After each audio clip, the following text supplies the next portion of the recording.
Well, hello, all my beautiful unicorns. My name is Katarina Lukic, and I am the owner of Uni.ReeDia. And of course, Charles, up to you. And hi, I'm Charles. I'm the owner of Reads by Chuck, and I'm doing a collaboration with Katarina. Awesome, that was perfect. All right, so we decided to collaborate with each other. I guess we knew each other through Instagram, and we just started to talk about reads and our favorite read companies, such as like our favorite scrapes and, of course, our favorite brands that we like. And we decided to collaborate with each other with our own reads. So we're doing a swap and play testing our reads next week. How do you feel about that, Charles? I'm very excited. I think it's always good to one just try different reads that are different from my own because then I can like take things in that aren't mine and possibly apply them to my business. And I think it's a great opportunity for both of us to reach different areas. Because you're obviously based in California, so that's far away from me, and then I'm in Illinois, so we can reach different people that way, and I think that's good. Yes, I totally agree. I think like having this, brand new technology and having Zoom calls and, getting to know each other a lot more in the OBA world and of course outside of the OBA world. I wanted to do this collaboration with Charles because I think it would be such a wonderful opportunity, like he said. Um, Understanding, the oboe reed and of course hearing and playing on different reeds is wonderful and I think it's a great opportunity to learn and grow as a musician. We should hopefully be rolling out like a playtest video or two next week, roughly. We plan on shipping hopefully Monday and then getting the reads, knowing how USPS has been lately. That might be a little bit though. For sure. I feel like with USPS, I mean, they're great, don't get me wrong, but sometimes it can be a bit of a delay, which is totally fine. As long as the reeds get to the destination safely, I think we're Of going to be course. great hands. Yeah. So, yeah. All right. What how would you describe your oboe reads in like like the style, I guess? I played on -1 and shape for the longest time, and I just really love the darkness it has in the tone, and it's really controlled, and I just love how it resonates with my oboe. I love to just tie my reeds at 72 millimeters and then cutting the tip at 69 millimeters as a finish. I go a little on my professional reads, I go a little bit harder than, most professional reads just because of how I like my reads a little bit more harder. And I do a light, very light on the tip, like the very tip of the tip. And for my heart, I just have that really nice, controlled, like thick part of the heart.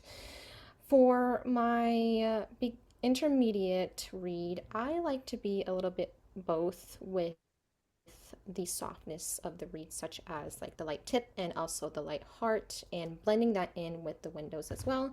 For my beginners, oboe reeds, I definitely love just, everything to be light. Obviously in tune because we need reeds that are in tune, which, we don't get that much, but I try my best to make sure that all my reeds are in tune before shipping.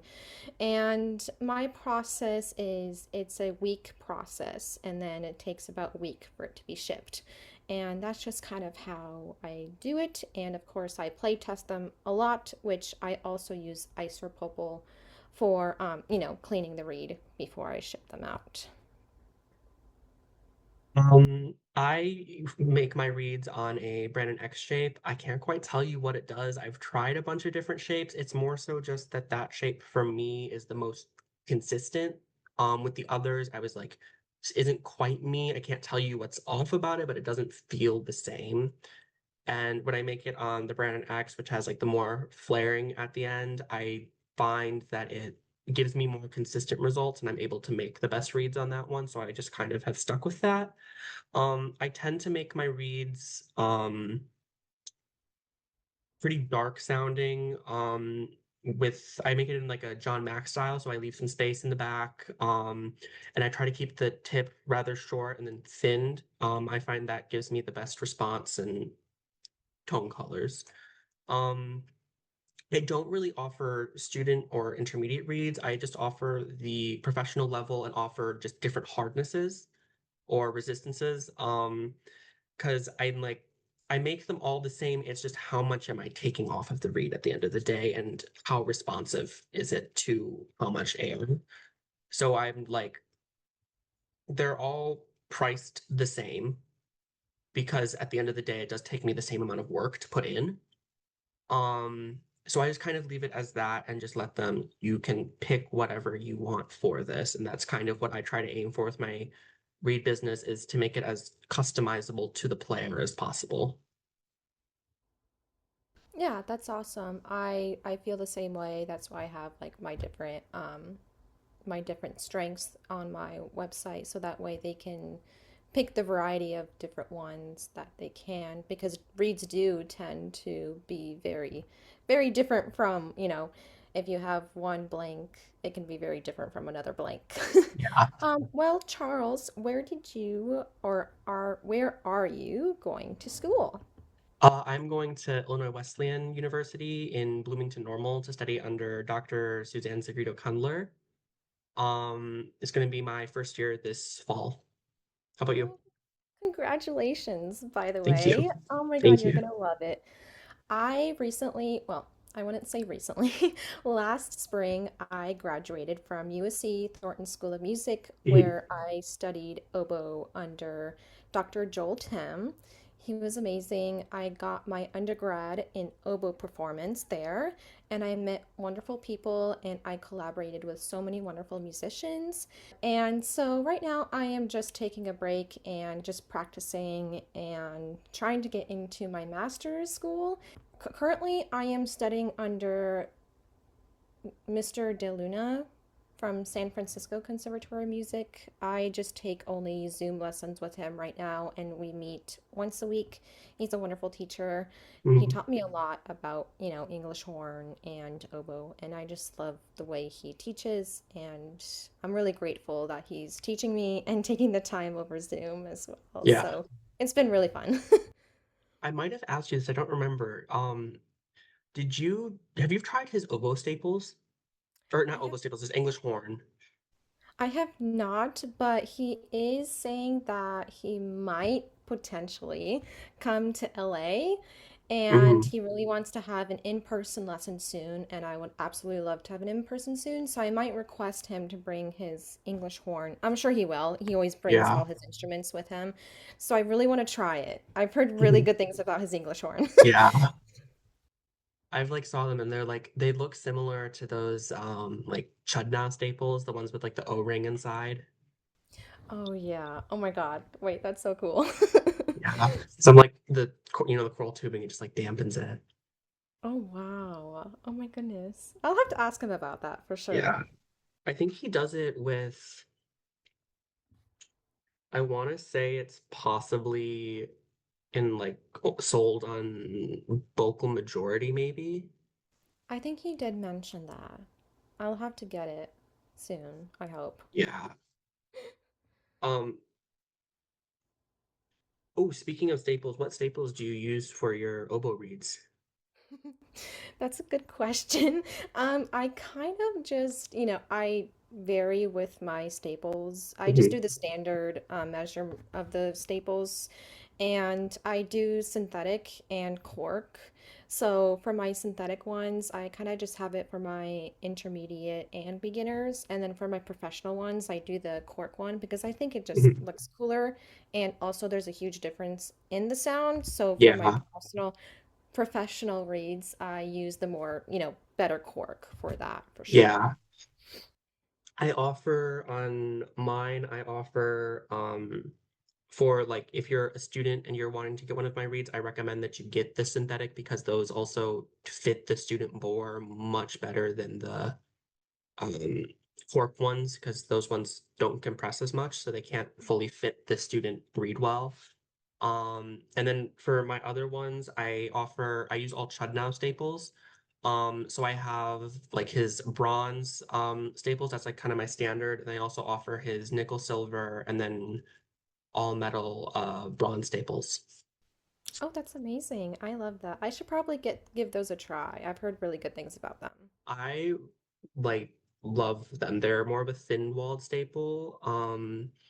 I find that the response is generally pretty easy on them, like to get while still maintaining the darkness. He doesn't offer brass, he offers bronze, which is I find very similar in the tone color, but offers a little bit more response than the brass, which Wow. is interesting. But like you can't like it's more of like something you just feel and don't necessarily hear.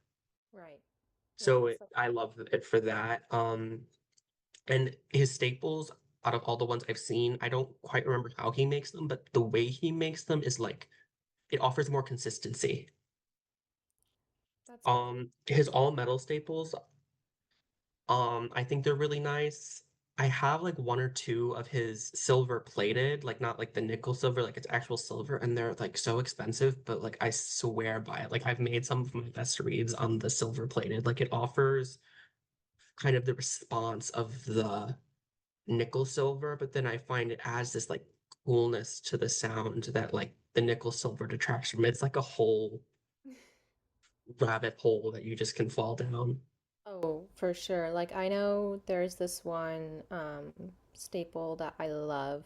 I don't even know I don't even know the name of it, but it's like it's all like metal and it's gold metal or something like that. And Mm. I think you know which one I'm talking about. I just Is can't it remember rhodium the name. aurum? I think so. It's from Lorray. I got them from Lorray. It's like the Lorray brass staple, I think it's called. Mm. I don't remember, but it's really really nice. I just use them for me because those are like $7 like a piece, like five Yeah, dollars a piece. So, don't recommend them for my customers just because they're just high in demand with them. But yeah, you know, it's good to have them for myself. yeah, And anybody wants to try them out, they can if they have lessons with me on in yeah. person. So, which is great. Okay, what type of oboes do you play on and English horn? So my oboe is a covey. I've had that for I think 5 years now almost. I really love my covey. Those are made in, I believe, Georgia, Atlanta. And then my English horn I actually just bought this month actually at IDRS. It was a really cool deal. It was practically unused. It's a technically a used Luray, but it was um owned by a hobbyist and it was hardly used at all by this hobbyist, like maybe once or twice, so never broken in. And so I bought this horn for the price of like a new one, or a used one, excuse me, but it's basically a new horn. The keywork was very tarnished when the seller received it, so he redid all the keywork and it just sings. Wow, that's So I love that. amazing. How about you? Me, well, I have about I think four instruments, Mhm. and I have an AK used model Lorray. I also have a brand new 125, the gold and silver key Lorray, and I also have the amethyst Lorray oboe, um, brand new. And I also have the AK Lorray English horn. Mm. So I all don't brand new know Lorray. what model my Luray is. I'd actually have to look into that. I would love to know. Let me Yes, I know. need to figure that out now. I know it has like the D in the serial number. I think that usually means something. Yeah, That might just be year though. it is. It's the year. Oh, okay. That probably doesn't tell us then. Oh, Um, okay. what's your favorite thread? My favorite thread color is definitely pink. I'm a pink girly. I'm Yeah. the pink oboist. That's what m many people know me by. So pink is just my signature color. So I love the pink threads. What about you? What is your favorite color? My favorite is Fairy Ross by Squirrely Stash.